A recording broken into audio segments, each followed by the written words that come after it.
मोहोळ मतदारसंघाचे माजी आमदार यशवंत माने यांचा आज 22 जून रोजी पंढरपूर तालुक्यातील 17 गावांमध्ये गावभेट दौरा संपन्न झाला। या गावभेट दौऱ्यामध्ये आमदार माने यांनी मतदारसंघातील नागरिकांच्या विविध समस्या ऐकून घेतल्या व त्या समस्या सोडवण्यासाठी प्रयत्न केले। आज माजी आमदार यशवंत माने यांनी मोहोळ मतदारसंघातील 17 गावांमधील चळे, शंकरगाव, पुळूज या गावांमध्ये गावभेट दौरा केला। यावेळी स्थानिक नेतृत्वांकडून यशवंत माने यांचा स्वागतपर सन्मान करण्यात आला। 2019 ते 2024 या 5 वर्षांमध्ये माजी आमदार यशवंत माने यांनी मोहोळ मतदारसंघांमध्ये कोट्यवधींचे विकास कामे करत नागरिकांचे प्रश्न सोडवण्यासाठी सातत्याने प्रयत्न केले होते। मात्र नोव्हेंबर 2024 मध्ये झालेल्या विधानसभा निवडणुकीमध्ये त्यांना पराभव पत्करावा लागला होता।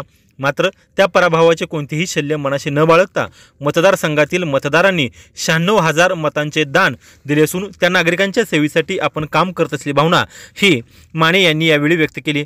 माजी आमदार यशवंत माने यांनी मतदारसंघांमध्ये नागरिकांशी सातत्याने संपर्क ठेवला आहे। यावेळी माजी आमदार माने यांनी मुख्यमंत्री ग्राम सडक योजनेतून 7,51,00,00,000 रुपये मंजूर करून आणलेल्या मतदारसंघातील शंकरगाव ते नळी या 4.5 किलोमीटर रस्त्याचीही पाहणी केली।